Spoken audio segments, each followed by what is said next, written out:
Yeah, I'm going to say it. Free Wendy! I need all of the Free Britney people to put their energy into this. Perez Hilton here, and the former talk show host Wendy Williams surprised the world by calling into the Breakfast Club radio show and saying that she's being held against her will at a senior facility, that she's not cognitively impaired, and that she doesn't have any money. Let's get into it all. The most surprising thing to me is Wendy really did sound lucid.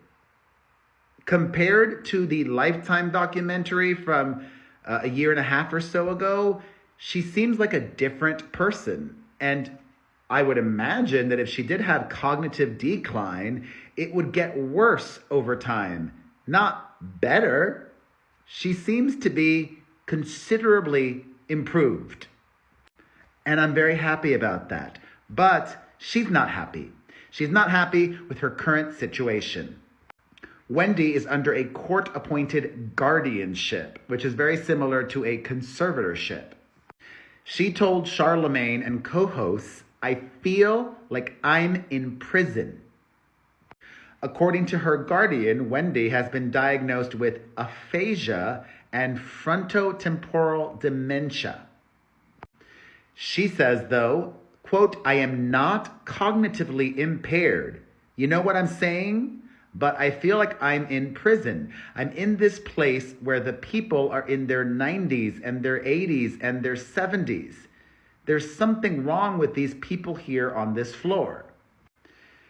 Wendy said that she called in because she was trapped in this situation and couldn't leave her current location. Wendy checked into the unknown facility in April of 2023 after being placed in the care of court-appointed caregiver Sabrina Morrissey.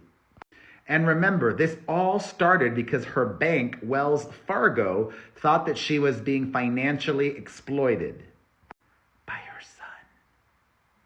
Wendy called into the Breakfast Club. She wasn't in studio, but she was joined by her niece, Alex Finney. Finney explained that the facility where Wendy is staying in New York is high security and consistent with past reports about Wendy being unreachable. Her niece says that Williams can only make calls and that no one can call her. That's very weird. Quote, "They won't allow you to leave or have visitors, so you can't even leave and take a walk if you wanted to, or take a trip, or visit family members." Her niece adds, "That's been the reality since 2023. She's sitting in that room that she's sitting in. She's there every day, all hours of the day, every week, every month. She's not getting proper sunlight. I went to New York in October to visit her, and the level of security and the level of questions that there were in terms of who am I, why am I here, what's the purpose? I mean, it was just absolutely horrible." Wendy says that her current situation amounts to emotional abuse. Quote, "What do I think about being abused? Look, this system is broken. This system that I'm in. This system has falsified a lot." Her niece says, "I've seen her in a very limited capacity, but I've seen her and we're talking to her. This does not match an incapacitated person. And that's why we say she's in a luxury prison, because she's being held and she's being punished for whatever reason that other people are coming up with as to why she has to be kept in this position." Aww. Wendy says that her phone has been taken away and that she cannot make purchases and has to have someone get everything for her. She adds that she wants to visit her 94-year-old father for his birthday next month, but is afraid that her guardian won't let her go.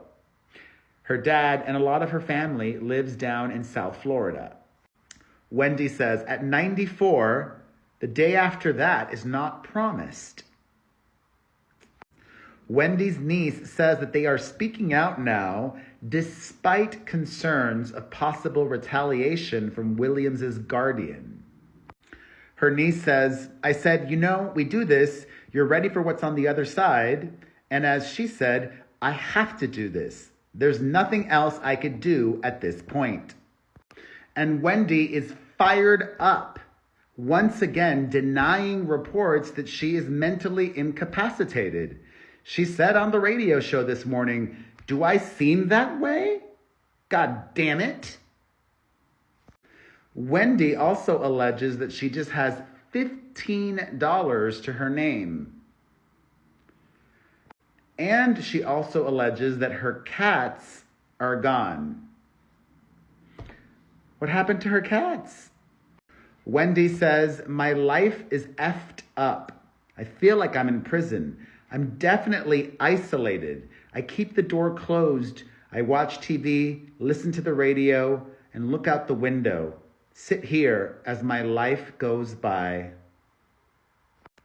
Wendy even alleges that she spent her last 3 birthdays in this facility alone.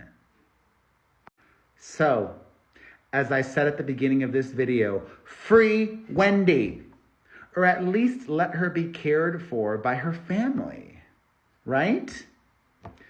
Thoughts on this all? Let me know in the comments section.